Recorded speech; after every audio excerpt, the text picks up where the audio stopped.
कलवारी पे देखो कैसा ये नजारा, परमेश्वर का बेटा लटका बेसहारा।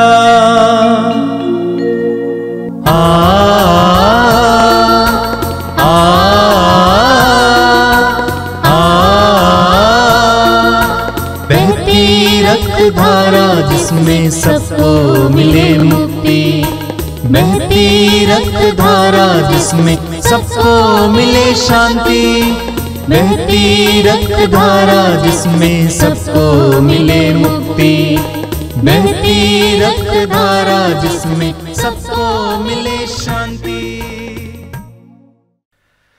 पिता, पुत्र और पवित्र आत्मा के नाम पर आमीन। ख्रिस्त में मेरे प्यारे भाई और बहनों, पवित्र रक्ताभिषेक की इस महत्वपूर्ण प्रार्थना सभा में मैं पुनः आप सबका हार्दिक स्वागत करता हूं। आइए हम इस प्रार्थना सभा में भाग लें और प्रभु की आशीष और कृपाओं से भर जाएं।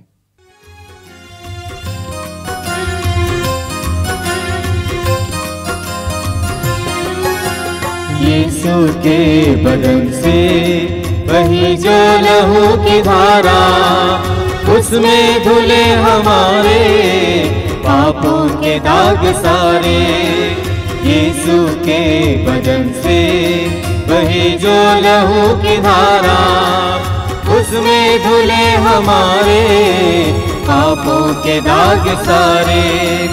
रख ले उसी में आशा, त्यज दे सभी निराशा, यीशु ही हमारे जीवन पार लगाए। रख ले उसी में आशा, त्यज दे सभी निराशा, यीशु ही हमारे जीवन पार लगाए। यीशु के बदन से बही जो लहू की धारा, उसमें धुले हमारे पापों के दाग सारे। यीशु के बदन से वही जो लहू की धारा, उसमें धुले हमारे पापों के दाग सारे। कृपया आप लोग मेरे पीछे दोहराइएगा। हे प्रेमी पिता, हे प्रेमी पिता, हम तुझे धन्यवाद देते हैं, हम तुझे धन्यवाद देते हैं, क्योंकि तूने हमसे इतना प्यार किया, हमसे इतना प्यार किया कि हमारे लिए अपने इकलौते पुत्र को अर्पित किया, जिससे जो उसमें विश्वास करे उसका सर्वनाश ना हो, बल्कि उसे अनंत जीवन मिले। हे संसार के मुक्तिदाता यीशु, हम तेरे बलिदान के लिए तुझे धन्यवाद देते हैं। तूने कहा यह प्याला मेरे रक्त का नूतन विधान है, यह तुम्हारे लिए बहाया जा रहा है। हम अंगीकार करते हैं कि हमारा उद्धार तेरे मूल्यवान रक्त की कीमत पर हुआ है। हम पर दया कर और हमें हर बंधन से मुक्त कर। आपका अनुवाक्य होगा, हे निर्दोष मेमने हम पर दया कर, हमारे पाप मिटाने के लिए क्रूस पर रक्त बहाने वाले, हमारे पापों का प्रायश्चित करने क्रूस पर रक्त बहाने वाले, हमारे शाप मिटाने के लिए क्रूस पर रक्त बहाने वाले, हमारे पापों का कलंक मिटाने क्रूस पर रक्त बहाने वाले,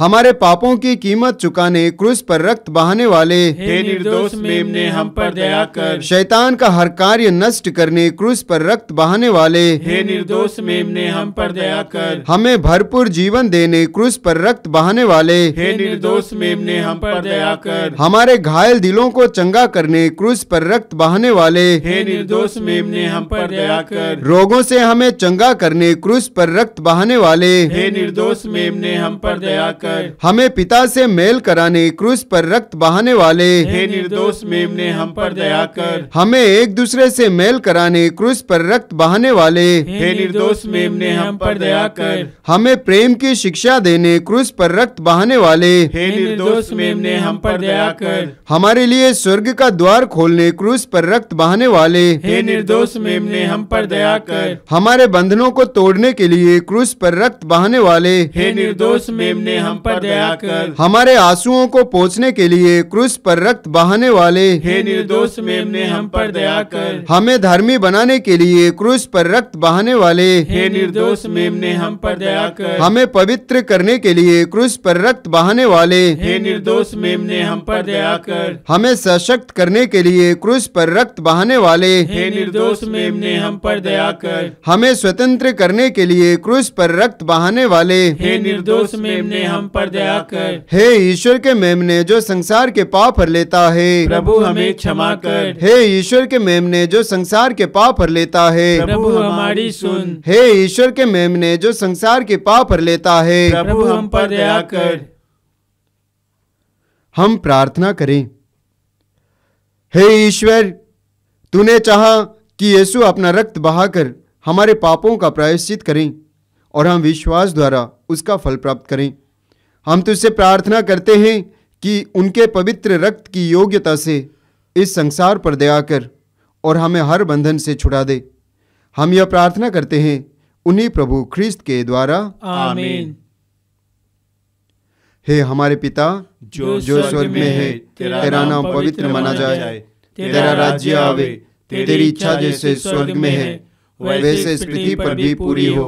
हमारा प्रतिदिन का आहार आज हमें दे और हमारे अपराध हमें क्षमा कर जैसे हम भी अपने अपराधियों को क्षमा करते हैं, और हमें परीक्षा में न डाल परंतु बुराई से बचा।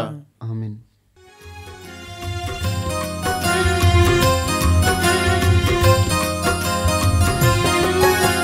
यीशु के बदन से वही जो लहू की धारा, उसमें धुले हमारे पापों के दाग सारे। यीशु के बदन से वही जो लहू की धारा, उसमें धुले हमारे पापों के दाग सारे। रख ले उसी में आशा, त्यज दे सभी निराशा।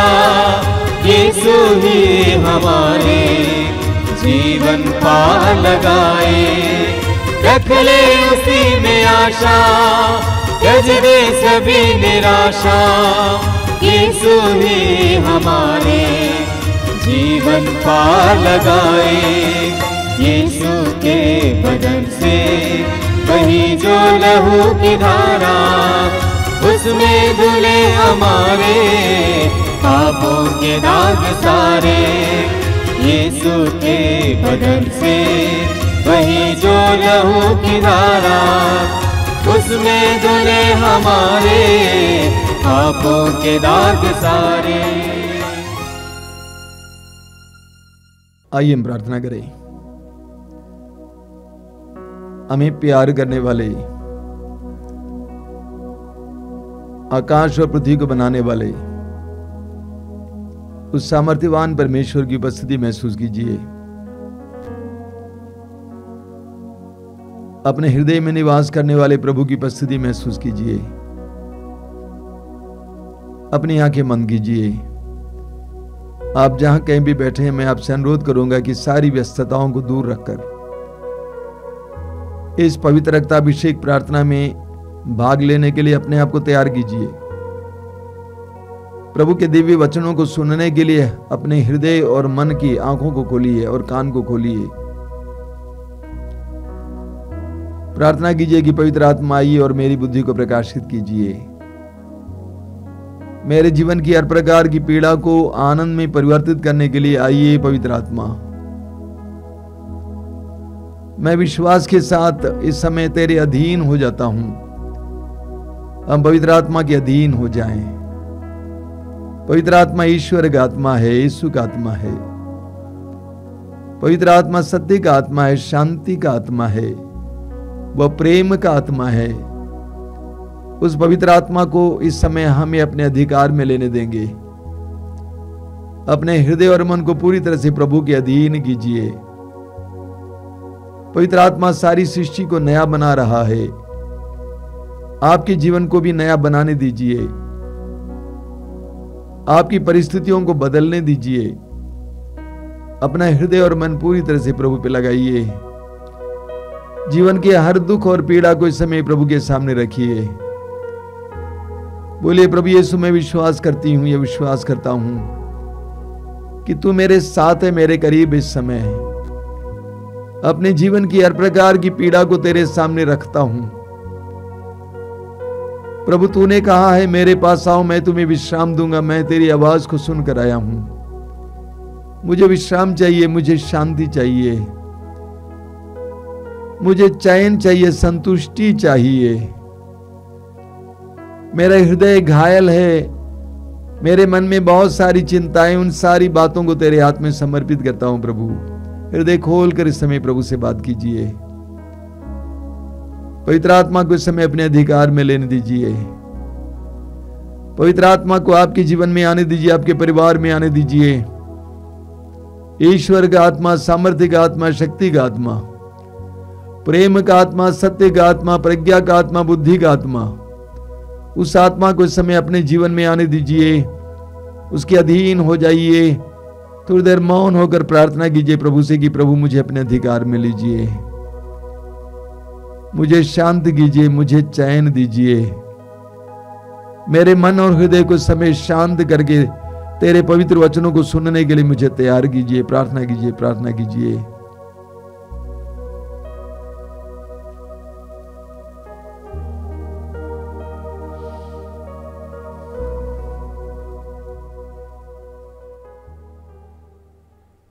अपनी आंखें खोलें। मेरे प्रिय भाई और बहनों, मैं आप सभी को इस पवित्र रक्ताभिषेक प्रार्थना में फिर एक बार स्वागत करना चाहता हूं। प्रभु को धन्यवाद देता हूं कि इस प्रार्थना के द्वारा प्रभु बहुत सारे लोगों को आशीषें दे रहे हैं। और आज की इस प्रार्थना के दौरान प्रभु आपको भी एक विशेष आशीष देने जा रहे हैं। पक्का विश्वास करना, ये विश्वास करना कि इस प्रार्थना के द्वारा आपके परिवार में और आपके जीवन में प्रभु कुछ करने जा रहे हैं। अपने हृदय और मन को पूरे भरोसे के साथ खोल कर रखिए। अपनी आत्मा को प्रभु के लिए खोलिए। प्रभु के दिव्य वचनों के द्वारा प्रभु को आपके जीवन में आज कार्य करने दीजिए। मेरे प्रिय भाई और बहनों, हम सभी विश्वासी हैं और हमारे जीवन की विभिन्न परिस्थितियों में हम अपनी दृष्टि प्रभु की ओर उठाते हैं। हम चाहते हैं कि प्रभु हमारे जीवन में चमत्कार और चिन्ह प्रकट करें। जब संसार की शक्तियां शिथिल हो जाती हैं, कमजोर पड़ जाती हैं, उस समय मनुष्य ईश्वर की ओर अपनी दृष्टि दौड़ाता है, उठाता है। और हम सभी लोग विश्वासी हैं। हम विश्वास करते हैं कि हमारे प्रभु हमारे जीवन में चमत्कार और चिन्ह प्रकट करेंगे। एक सुंदर वचन है यिर्मयाह नबी के ग्रंथ अध्याय 5 उसके वाक्य 25 में। यिर्मयाह नबी अध्याय 5 वाक्य 25 में प्रभु क्या कहते हैं? प्रभु कहते हैं, तुम्हारे कुकर्मों के कारण समय पर वर्षा नहीं होती। तुम्हारे कुकर्मों के कारण समय पर वर्षा नहीं होती। तुम्हारे पापों ने तुमको उन वरदानों से वंचित कर दिया है। एक बार और पढ़ना चाहता हूं। प्रभु कहते हैं, तुम्हारे कुकर्मों के कारण समय पर वर्षा नहीं होती। तुम्हारे पापों ने तुमको उन वरदानों से वंचित कर दिया है। तुम्हारे पापों ने उन सारे वरदानों से तुम्हें वंचित कर दिया है। कुछ साल पहले मैं मध्य प्रदेश में एक जगह पर साधना देने गया था और एक पुरोहित मेरे पास आए। उन्होंने एक छोटा सा किस्सा सुनाया। मध्य प्रदेश में बहुत चट्टान होता है, बहुत पत्थर होते हैं और पानी पाना बहुत मुश्किल होता है। उन्होंने कहा कि वो कुआं बनवा रहे थे, चट्टान खोद खोद कर लोग नीचे तक पहुंच गए, पानी नहीं मिला, बड़े उदास होकर लोग वापस आ रहे थे। अंत में एक आदमी रह गया था और उसका पैर एक पत्थर पर लग गया और वो पत्थर लुढ़क गया और पानी का फुहारा फूट निकला। उस एक पत्थर ने उस पानी के फुहारे को रोक रखा था। हमारा ईश्वर आशीर्वाद का ईश्वर है। बाइबल में जिस ईश्वर के बारे में बताया गया वो आशीर्वाद देने वाला ईश्वर है, अभिशाप देने वाला नहीं है, आशीर्वाद देने वाला ईश्वर है। मत्ती के सुसमाचार के अध्याय 7 वाक्य 11 में प्रभु यीशु कहते हैं, बुरे होने पर भी तुम अपने बच्चों को सहज ही अच्छी चीजें देते हो, तो तुम्हारे स्वर्गीय पिता तुम्हें अच्छी चीजें क्यों नहीं देगा। हमारा स्वर्गीय पिता हमें अच्छी चीजें देना चाहता है, एक ऐसा प्रेमी पिता। लेकिन हमारे ही पाप उन सारे वरदानों से हमें वंचित कर दिया है। ये एक सत्य है, सच्चाई है। इस सच्चाई को जानना जरूरी है। एक दंपति कुछ साल पहले आश्रम आया करती थी और उनके परिवार में बहुत सारी समस्याएं थी, बच्चों में बहुत सारी समस्याएं थी। काफी दिन तक यहाँ पे आ रहे थे प्रार्थना में। अंत में मैंने सोचा कि मैं उन दंपति से बात करूंगा एक बार। पति पत्नी दोनों को कमरे में बुलाया और उनके लिए प्रार्थना कर रहा था। प्रार्थना के दौरान मुझे एक स्पष्ट संदेश मिला। संदेश यह है कि इस आदमी ने अपने व्यवसाय में बहुत बड़ी बेईमानी की है। और मैंने उससे कहा, उसने कहा कि हाँ स्वामी जी मैं फंस गया हूं। हम एक धंधा कर रहे थे और उसमें हमने मिलावट का काम किया, बहुत बड़ी बेईमानी की और हमारे ऊपर अभी मुकदमा चल रहा है। उस धंधे को छोड़ दिया है, दूसरा धंधा शुरू किया हूं। प्रभु ने कहा अभी भी वो वही कर रहा है। मैंने कहा अभी भी आप बेईमानी कर रहे हैं। उसने कहा सच्चाई है, अपने नए धंधे में भी वो बेईमानी कर रहा है पैसा ज्यादा कमाने के लिए। मैंने पूछा भाई पाप और कृपा दोनों एक साथ कैसे जा सकते हैं? पाप और कृपा दोनों एक साथ कैसे जा सकते हैं? एक साथ नहीं जा सकते हैं। प्रज्ञा ग्रंथ के अध्याय 1 उसके वाक्य 4 में लिखा हुआ प्रज्ञा के बारे में, प्रज्ञा उस व्यक्ति में प्रवेश नहीं करती है जिसके शरीर में पाप निवास करता है। प्रभु की कृपा हमारे अंदर तब तक प्रवेश नहीं कर सकती है जब तक हमारे अंदर पाप बसा हुआ। आप पश्चाताप करेंगे तो अलग बात होती है। तो ईश्वर के बहुत सारे वरदानों को हमारे ही पाप रोके रखे हैं। हमें स्तोत्र ग्रंथ के अध्याय 38 वाक्य 19 में पढ़ने को मिलता है, मेरे पापों के कारण मैं अशांत हूं। माना जाता है कि स्तोत्र ग्रंथ राजा दाऊद के द्वारा लिखा गया है। दाऊद कहता है कि मेरे पापों के कारण मैं अशांत हूं। दाऊद ने पाप किया, अपनी ही सेना के एक सैनिक की पत्नी के साथ व्यभिचार किया। जब दाऊद को पता चला कि उसके गर्भ में उसका बच्चा पल रहा है तो उसके पति को मरवा डाला। उसके परिवार में विपत्ति पर विपत्ति आई। दाऊद की शांति गई, परिवार की शांति गई। दाऊद कहता है कि मैं अशांत हो गया हूं। दाऊद को अपना पुराना अनुभव याद है कि प्रभु मैं कैसे शांति में जीवन जी रहा था, मैं कैसे खुशी में जीवन जी रहा था, ईश्वर की महिमा का अनुभव करता था, लेकिन मेरे साथ क्या हो गया है, मैं अभी अशांत हूं मेरे पापों के कारण। और आप देखिए स्तोत्र 51 में दाऊद क्या कहते हैं।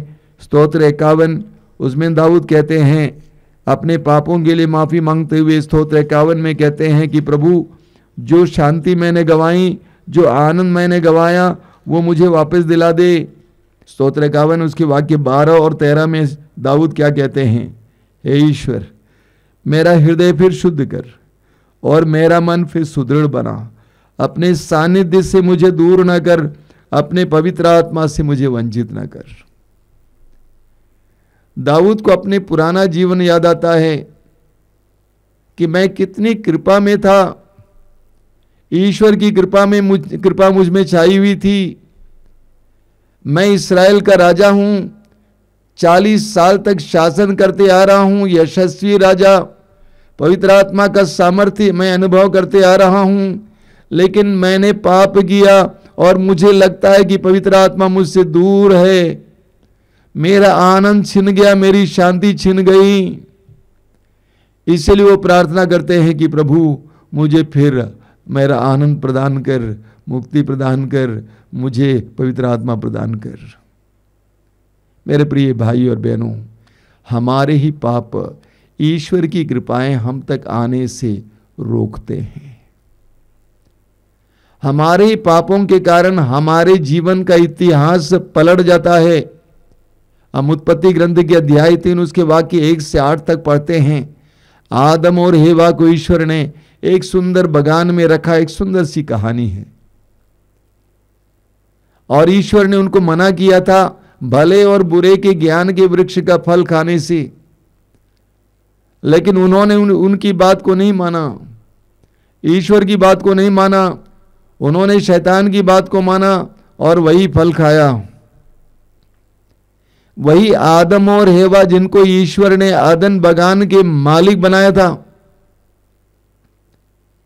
अधिकार दिया था। बाद में हम पढ़ेंगे, अर्धनग्न अवस्था में आदम और हेवा को उस बगान से बाहर जाना पड़ता है। कहां ईश्वर की संगति थी, ईश्वर की कृपा थी। पाप के बाद ईश्वर ने आदम और हेवा से कहा कि जमीन तुम्हारे लिए ऊंट कटारे पैदा करेंगे, प्रकृति भी तुम्हारे विरुद्ध जाएगी, तुम परिश्रम करोगे लेकिन परिश्रम के अनुसार फल नहीं मिलेगा। लेकिन उससे पहले हम पढ़ेंगे कि जब आदम और हेवा ने अपराध नहीं किया था, पाप नहीं किया था, आज्ञा का उल्लंघन नहीं किया था, उस समय वे जिस पेड़ का फल चाहे वे खा सकते थे। लेकिन अब उनको परिश्रम करना पड़ता है और प्रभु कहते हैं परिश्रम का उचित फल भी नहीं मिलेगा। ईश्वर के अनुग्रहों को अनुभव करने के लिए हमारे पाप एक बहुत बड़ी बाधा बन जाता है। मुझे कुछ साल पहले केरल के एक परिवार का किस्सा सुनने को मिला। एक बहुत धनी परिवार है, उस परिवार में विपत्ति पर विपत्ति आ रही थी, पूरा परिवार परेशान था। अंत में परिवार का एक सदस्य एक साधना केंद्र जाता है, साधना में भाग लेता है, पवित्र वचन को सुनता है और बीच में आत्मिक परामर्श के लिए मौका मिला और वो आत्मिक परामर्श के लिए एक व्यक्ति के पास जाके बैठता है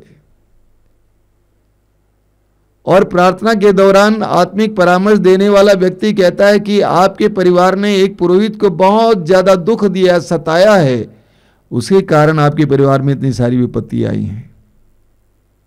वो भाई फूट फूट कर रोता है। उसने सारी बातें बता दी। कई साल पहले की बात है, एक फादर थे जिनका नाम था फादर बेनेडिक्ट। एक नारी के कत्ल के आरोप में उनको जेल का कारावास की सजा सुनाई गई थी, जबकि वो निर्दोष थे। दोष सिर्फ इतना था कि वो नारी कभी कदार उस पुरोहित के पास जाया करती थी पाप स्वीकार करने के लिए और अपने दिल के दर्द को बताने के लिए। इस धनी परिवार के किसी व्यक्ति ने उस नारी के साथ बलात्कार किया था, व्यभिचार किया था और उसके बाद उसको मार डाला था, इसलिए कि वो नारी उस फादर के पास बराबर जाया करती थी। उस फादर के ऊपर इन्होंने वो सजा लगा दी, दोष लगा दिया और उस फादर ने कई वर्ष कारागार में बिताया। कई लोग पाप करने के बाद सोचते हैं कि पाप हो गया, खत्म हो गया, खत्म नहीं होता है। कई लोग प्रार्थना करते हैं प्रभु उसको भूल जाइए, माफ कीजिए, डिलीट नहीं होता है। पाप का एक इतिहास होता है, पाप का परिणाम होता है और उस परिणाम को हमें भोगना पड़ता है। इसलिए बाइबल हमें बताती है कि एकमात्र रास्ता है पश्चाताप का रास्ता, एकमात्र उपाय है पश्चाताप का उपाय। हम अय्यूब के ग्रंथ के अध्याय 22 वाक्य 21 में पढ़ते हैं, वचन कहता है, ईश्वर से मेल कर लो, तुम्हें फिर सुख शांति मिलेगी। ईश्वर से मेल कर लो और तुम्हें फिर सुख शांति मिलेगी। जो सुख शांति तुमने पाप के द्वारा गंवाया है, वचन कहता है तुम फिर प्राप्त करोगे अगर तुम ईश्वर से मेल करोगे, पश्चाताप करोगे। सूक्ति ग्रंथ अध्याय 28 वाक्य 13 में प्रभु का वचन कहता है, जो अपने पाप को छिपाता है वह कभी उन्नति नहीं करेगा, लेकिन जो उसको प्रकट करता है और उसका परित्याग करता है उस पर दया की जाएगी। जब तक पाप हमारे जीवन में बसेगा तब तक हमारे जीवन में ईश्वर का अनुग्रह हम अनुभव नहीं कर पाएंगे। ईश्वर का अनुग्रह और आशीष पाने के लिए हमें पाप का तिरस्कार करना होगा, परित्याग करना होगा, उसको प्रकट करना होगा, तब जाके ईश्वर की दया हमारे ऊपर बरसने लगेगी। मेरे प्रिय भाई और बहनों, वचन कितना सुंदर है। प्रभु का वचन कहता है, तुम्हारे अधर्मों के कारण इन सारे वरदानों से तुम वंचित हो गए हो। हम अपने पापों के लिए पश्चाताप करें, पाप का परित्याग करें, ईश्वर की दया, करुणा, कृपा और अनुग्रह का अनुभव करें। आइए हम प्रार्थना करें।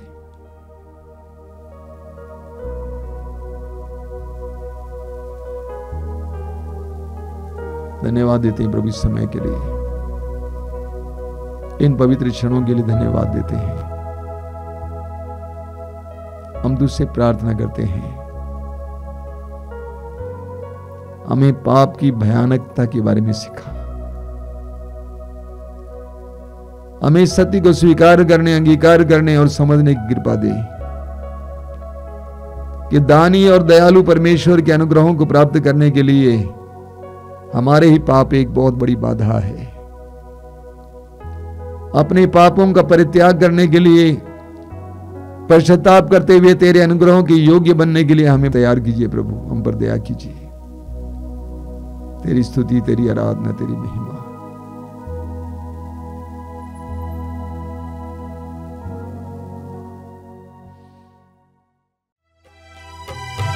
आराधना प्रभु आराधना, आराधना यीशु आराधना, आराधना प्रभु आराधना, आराधना यीशु आराधना, आराधना प्रभु आराधना, आराधना यीशु आराधना, आराधना प्रभु आराधना, आराधना यीशु आराधना, अब्बा पिता तेरी आराधना, आत्मा प्रभु तेरी आराधना, अब्बा पिता तेरी आराधना, आत्मा प्रभु तेरी आराधना,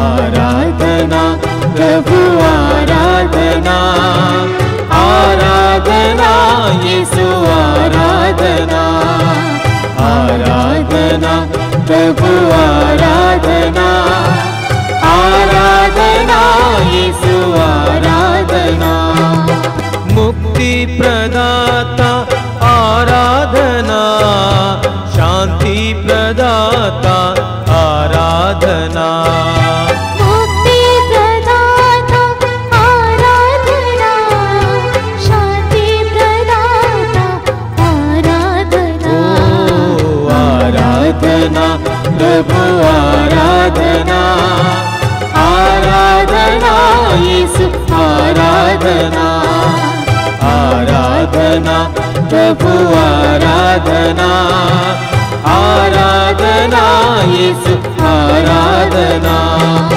जीवन दाता आराधना, आनंद दाता आराधना, जीवन दाता आराधना, आनंद दाता आराधना, आराधना प्रभु आराधना, आराधना यीशु आराधना, आराधना प्रभु आराधना, आराधना यीशु आराधना। जीवन रोटी आराधना, जीवन ज्योति आराधना। जीवन रोटी आराधना, जीवन ज्योति आराधना। आराधना प्रभु आराधना, आराधना यीशु आराधना, आराधना प्रभु आराधना, आराधना यीशु आराधना। संकट मोचन आराधना, पाप निवारण आराधना। संकट मोचन आराधना, पाप निवारण आराधना। आराधना प्रभु आराधना, आराधना यीशु आराधना, आराधना प्रभु आराधना, आराधना यीशु आराधना। करुणा सागर आराधना, दीन दयालु आराधना। करुणा सागर आराधना, दीन दयालु आराधना।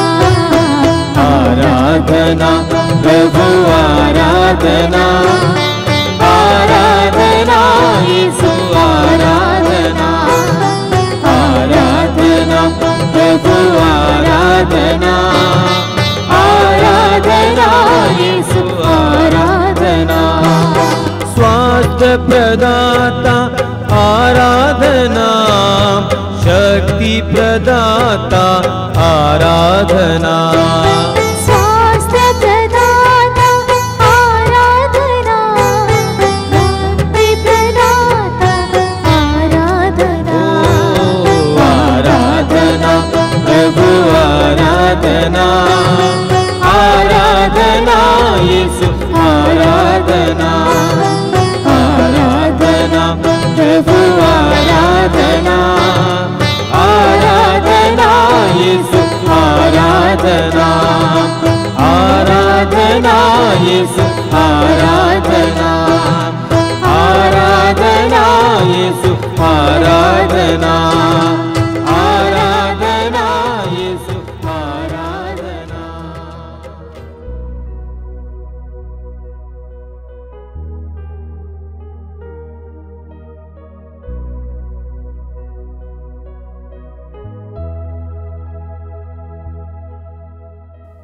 परम पवित्र वेदी पर विराजमान प्रभु की हम आराधना करें। हमारे हृदयों में निवास करने वाले प्रभु की हम आराधना करें। हमारे बीच निवास करने वाले उस महान प्रभु की हम आराधना करें। ये आराधना का समय है, प्रभु के सामर्थ्यपूर्ण कार्य का समय है। अपने हृदय को जगाइए, आत्मा को जगाइए,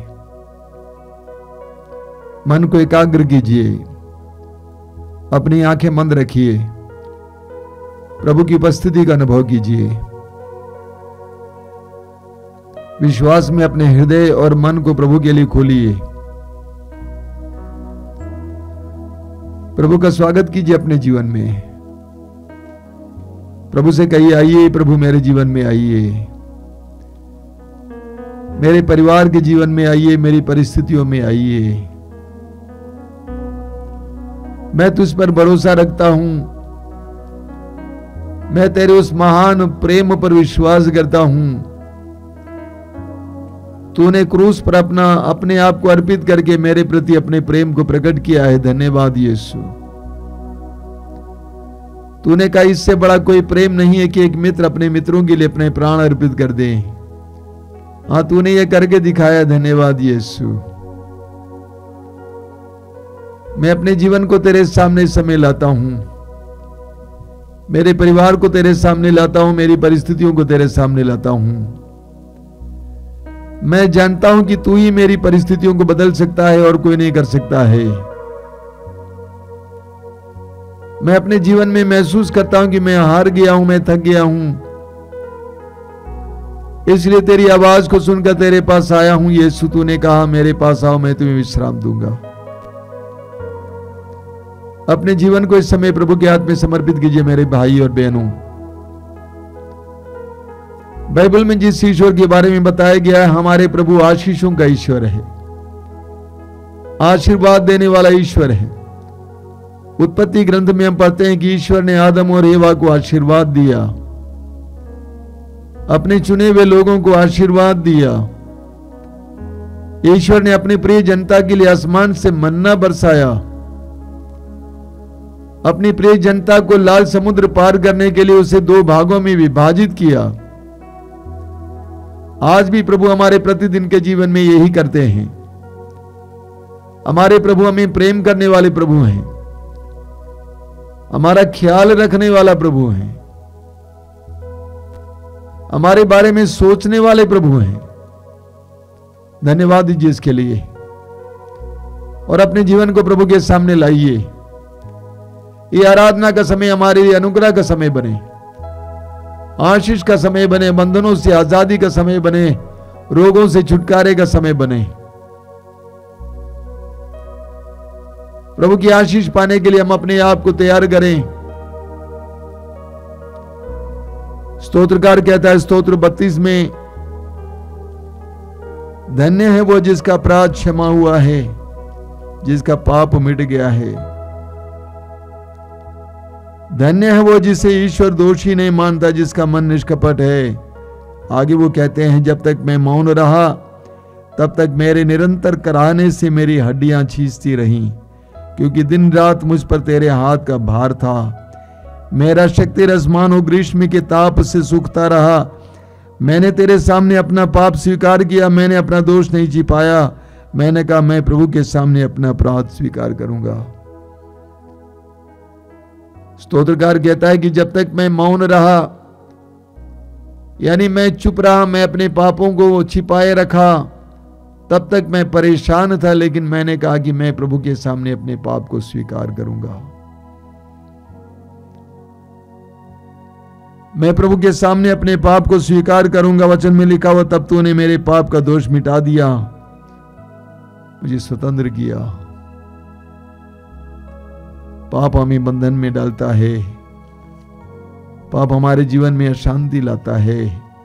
स्तोत्रकार कहता है स्तोत्र 38 में उसके वाक्य 5 से, मेरे पाप के कारण मेरी समस्त हड्डियां छीज रही हैं, मेरे अपराधों का ढेर मेरे सिर से भी ऊंचा हो गया है। भारी बोझ की तरह मैं उन्हें ढोने में असमर्थ हूं।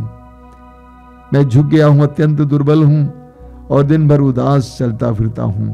मेरी कमर में जलन है, मेरा सारा शरीर अस्वस्थ है। मैं पंगु और टूटा हुआ हूं, हृदय की पीड़ा से कराहता हूं।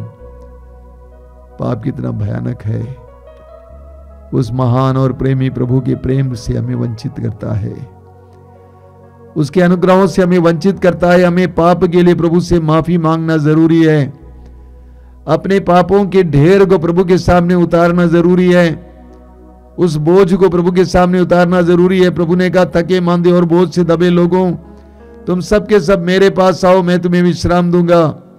हम अपने पाप के बोझ को इस समय प्रभु के सामने उतारें।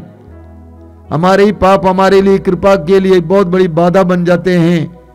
हम अपने सारे पापों को इस समय प्रभु के सामने लाएंगे, आंखें बंद करते हुए अपने मन और हृदय और आत्मा में जो पाप का कलंक, उससे छुटकारे के लिए प्रभु से प्रार्थना करेंगे। अपने सारे पापों के लिए प्रभु से माफी मांगेंगे। बाइबल हमें बताती है, जो पश्चाताप करता है उस पश्चाताप के द्वारा उसको एक नया जीवन मिल जाता है।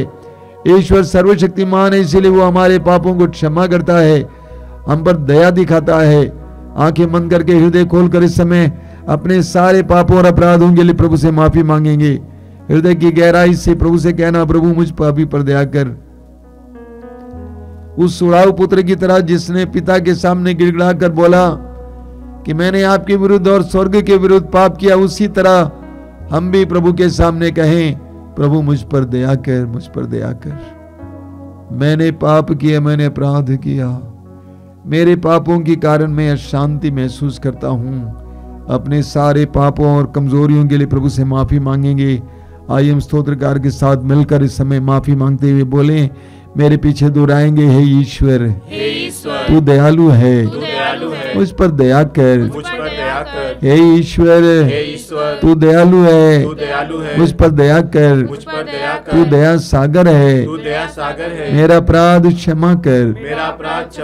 मेरी दुष्टता पूर्ण रूप से धो डाल। मुझ पापी को शुद्ध कर। मैं अपना अपराध स्वीकार करता हूँ। मेरा पाप निरंतर मेरे सामने है। मैंने तेरे विरुद्ध पाप किया है। मैंने वही किया जो तेरी दृष्टि में बुरा है। Hallelujah, hallelujah. मैं तो जन्म से अपराधी, अपनी माता के गर्भ से पापी हूँ। तू हृदय की सच्चाई से प्रसन्न होता है। मेरे अंतःकरण को ज्ञान की बातें सिखा। Hallelujah, hallelujah. मेरे पापों पर दृष्टि ना डाल। मेरा अपराध मिटाने की कृपा कर। हे ईश्वर मेरा हृदय फिर शुद्ध कर और मेरा मन फिर सुदृढ़ बना। अपने सानिध्य से मुझे दूर न कर और पवित्र आत्मा से मुझे वंचित न कर। मुक्ति का आनंद मुझे फिर प्रदान कर। मुक्ति का आनंद मुझे फिर प्रदान कर। उदारता में मेरा मन सुदृढ़ बना। हे ईश्वर मुझ पापी पर दया कर। हे ईश्वर मुझ पापी पर दया कर। हे मेरे प्रभु उस पापी पर दया कर। हे मुक्तिदाता उस पापी पर दया कर। तेरे पवित्र रक्त से मुझे धो दीजिए, मुझे शुद्ध कीजिए, मुझे पवित्र कीजिए, मुझे तेरे अनुग्रह के योग्य बनाइए। हालेलुया, हालेलुया, हालेलुया, हालेलुया, हालेलुया, हालेलुया, हालेलुया, हालेलुया, हालेलुया, हालेलुया, हालेलुया, हालेलुया, हालेलुया, हालेलुया, हालेलुया, हालेलुया, हालेलुया, हालेलुया।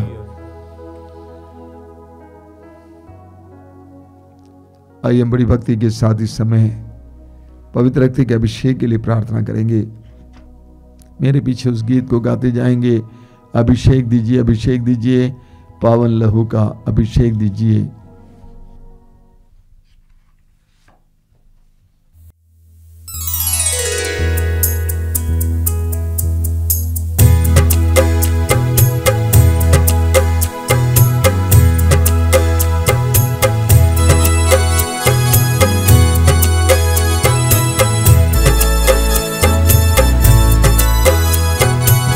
अभिषेक दीजिए, अभिषेक दीजिए, पावन लहू का अभिषेक दीजिए। अभिषेक दीजिए, अभिषेक दीजिए, पावन लहू का अभिषेक दीजिए। अभिषेक दीजिए, अभिषेक दीजिए, पावन लहू का अभिषेक दीजिए।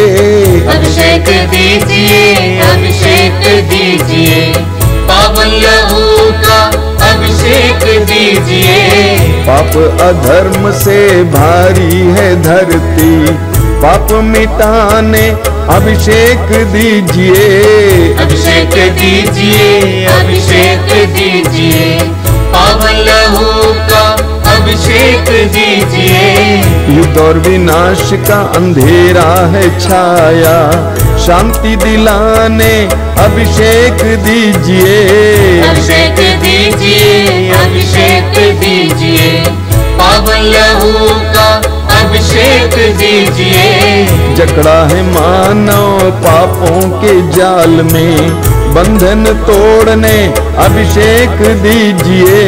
अभिषेक दीजिए, अभिषेक दीजिए, पावन लहू का अभिषेक दीजिए।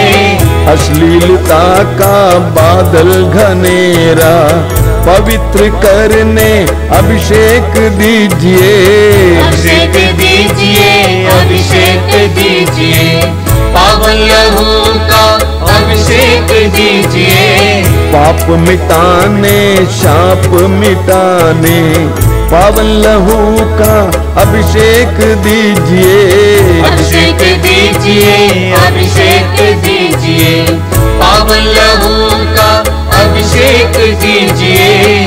रोग मिटाने शोक मिटाने पावन लहू का अभिषेक दीजिए। अभिषेक दीजिए, अभिषेक दीजिए, पावन लहू का अभिषेक दीजिए। नशे की आत्मा सताए तेरे जन को छुटकारा देने अभिषेक दीजिए। अभिषेक दीजिए, अभिषेक दीजिए, पावन लहू का अभिषेक दीजिए। पावन लहू से धरती को धोने अभिषेक दीजिए, अभिषेक दीजिए। अभिषेक जोर से गाइए। अभिषेक दीजिए, पावन लहू का अभिषेक दीजिए। पावन लहू से घर घर को धोने अभिषेक दीजिए, अभिषेक दीजिए। अभिषेक दीजिए, अभिषेक दीजिए, पावन लहू का अभिषेक दीजिए। पावन लहू से घर घर को धोने अभिषेक दीजिए, अभिषेक दीजिए। अभिषेक दीजिए, अभिषेक दीजिए, पावन लहू का अभिषेक दीजिए। पावन लहू से हर दिल को धोने अभिषेक दीजिए, अभिषेक दीजिए। अभिषेक दीजिए, अभिषेक दीजिए, पावन लहू का अभिषेक दीजिए। पावन लहू से हर तन को धोने अभिषेक दीजिए, अभिषेक दीजिए। अभिषेक दीजिए, अभिषेक दीजिए, पावन लहू का अभिषेक दीजिए। अभिषेक दीजिए, अभिषेक दीजिए, पावन लहू से अभिषेक दीजिए। अभिषेक दीजिए, अभिषेक दीजिए, पावन लहू का अभिषेक दीजिए। अभिषेक दीजिए, अभिषेक दीजिए, पावन लहू का अभिषेक दीजिए। अभिषेक दीजिए, अभिषेक दीजिए, बार बार पावन लहू बार बार अभिषेक दीजिए। एक साथ गाते जाएंगे। अभिषेक दीजिए, अभिषेक दीजिए, पावन लहू का अभिषेक दीजिए। अभिषेक दीजिए, अभिषेक दीजिए, पावन लहू का अभिषेक दीजिए। अभिषेक दीजिए, अभिषेक दीजिए, पावन लहू का अभिषेक दीजिए। अभिषेक दीजिए, अभिषेक दीजिए, अभिषेक अभिषेक अभिषेक अभिषेक अभिषेक अभिषेक हालेलुया हालेलुया हालेलुया हालेलुया हालेलुया हालेलुया हालेलुया हालेलुया हालेलुया हालेलुया। मौन होकर इस समय पवित्र रक्त के अभिषेक अनुभव कीजिए। प्रभु अपने दिव्य रक्त से आपको शुद्ध और पवित्र कर रहे हैं। आपके मन हृदय आत्मा को शुद्ध कर रहे हैं। आपके शरीर को शुद्ध कर रहे हैं। आपके घर परिवार को शुद्ध कर रहे हैं। प्रभु यीशु ने कहा, चोर चुराने मारने और नष्ट करने आता है, परंतु मैं इसलिए आया हूं कि उन्हें जीवन मिले, बल्कि परिपूर्ण जीवन मिले। प्रभु का जीवन इस समय हमारी ओर बह रहा है। स्वीकार कीजिए, अंगीकार कीजिए। यीशु आपको स्पर्श कर रहे हैं। धन्यवाद प्रभु यीशु, तेरी आराधना तेरी स्तुति। धन्यवाद प्रभु यीशु, तेरी आराधना तेरी स्तुति। धन्यवाद प्रभु यीशु, तेरी आराधना तेरी स्तुति।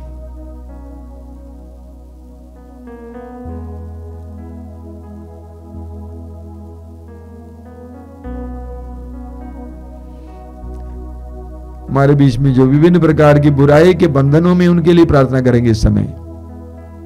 हो सकता है कि आप नशे के बंधन में हैं, नशे से छुटकारा पाना चाहते हैं लेकिन हो नहीं पाता है। अलग अलग प्रकार का नशा, शराब पीने की आदत, नशीले पदार्थ खाने पीने की आदत, बीड़ी पीने की आदत, अन्य प्रकार की आदतें, उसे आप छुटकारा पाना चाहते हैं, आपके परिवार के सदस्य कोई छुटकारा पाना चाहता है, इस समय हम उनके लिए प्रार्थना करेंगे। प्रभु यीशु ने कहा है यूहन्ना अध्याय 8 वाक्य 34 में, जो पाप करता है वो पाप का दास है। लेकिन उसी अध्याय में वाक्य 36 में प्रभु कहते हैं यदि पुत्र तुम्हें स्वतंत्र करेगा तो तुम सचमुच स्वतंत्र हो जाओगे। यदि यीशु हमें स्वतंत्र करेंगे तो हम सचमुच स्वतंत्र हो जाएंगे। और यीशु हमें स्वतंत्र करने के लिए इस संसार में आए हैं। लूकास अध्याय 4 वाक्य 18 में प्रभु स्वयं कहते हैं कि दलितों को स्वतंत्र करने के लिए आए हैं, बंदियों को आजाद करने के लिए आए हैं। यीशु उसी के लिए आए हैं, आज भी वही कार्य करते हैं। शराब और अन्य प्रकार की बुरी आदतों में पड़े, अश्लीलता, गंदी आदतें, गंदे रिश्ते, वासना संबंधी पापों से लिप्त भाई बहनों के लिए समय प्रार्थना करते हैं। प्रभु यीशु तेरे पवित्र रक्त की शक्ति और योग्यता से इस वक्त ऐसी बुरी आदतों से उन्हें छुटकारा दे दें। हर प्रकार की ऐसी आदतों से छुटकारे के लिए हम प्रार्थना करेंगे। यीशु के परम पावन नाम पर पवित्र रक्त की शक्ति से आइए हम प्रभु की स्तुति और आराधना करते हुए जाएंगे, बोलेंगे हालेलुया हालेलुया हालेलुया हालेलुया हालेलुया हालेलुया। आजादी आजादी आजादी आजादी आजादी आजादी आजादी आजादी आजादी आजादी आजादी आजादी आजादी आजादी, freedom freedom freedom freedom freedom, deliverance deliverance deliverance deliverance. Hallelujah हालेलुया हालेलुया। हमारे बीच में जो शारीरिक रोगी हैं उनके लिए प्रार्थना करेंगे। कई लोग शारीरिक रूप से रोगी हैं, अलग अलग प्रकार के रोग के शिकार, दुख में, पीड़ा में, उदासी, निराशा में है। डॉक्टरों ने कहा कि हम कुछ नहीं कर सकते, दवा काम नहीं कर रही है। ऐसी परिस्थितियों में पड़े एक भाई बहन को इस समय यीशु के सामने लाएंगे। विशेष करके इस कार्यक्रम में, इस प्रार्थना में भाग लेने वाले सभी रोगियों के लिए हम प्रार्थना करेंगे। हृदय खोल कर हम प्रार्थना करेंगे कि प्रभु इस प्रार्थना के योग्यता के द्वारा, अपने पवित्र रक्त की योग्यता के द्वारा ऐसे रोगियों को चंगाई दे, विभिन्न प्रकार के रोगों से, कैंसर के रोग से, एड्स के रोग से, टीबी के रोग से, चमड़े संबंधी रोगों से, हृदय रोग से, किडनी के रोग से, अन्य प्रकार के हर रोग से प्रभु यीशु अपने पवित्र शरीर और रक्त की शक्ति और सामर्थ्य के द्वारा चंगाई दे, आजादी दे। आइए हम इसके लिए प्रार्थना करते हुए प्रभु की स्तुति और आराधना करेंगे। हालेलुया हालेलुया हालेलुया हालेलुया हालेलुया हालेलुया हालेलुया हालेलुया हालेलुया हालेलुया हालेलुया हालेलुया। चंगाई चंगाई चंगाई चंगाई चंगाई चंगाई चंगाई। हालेलुया हालेलुया hallelujah. Healing healing healing healing healing. Hallelujah हालेलुया हालेलुया हालेलुया।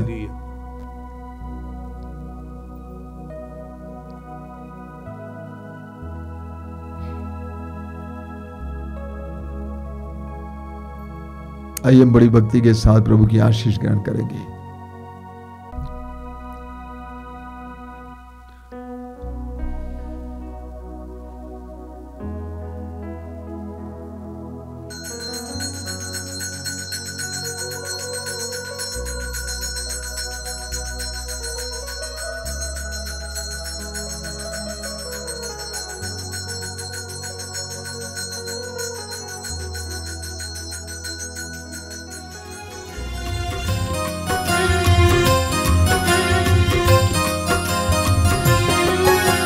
यीशु के बदन से बही जो लहू की धारा, उसमें धुले हमारे पापों के दाग सारे।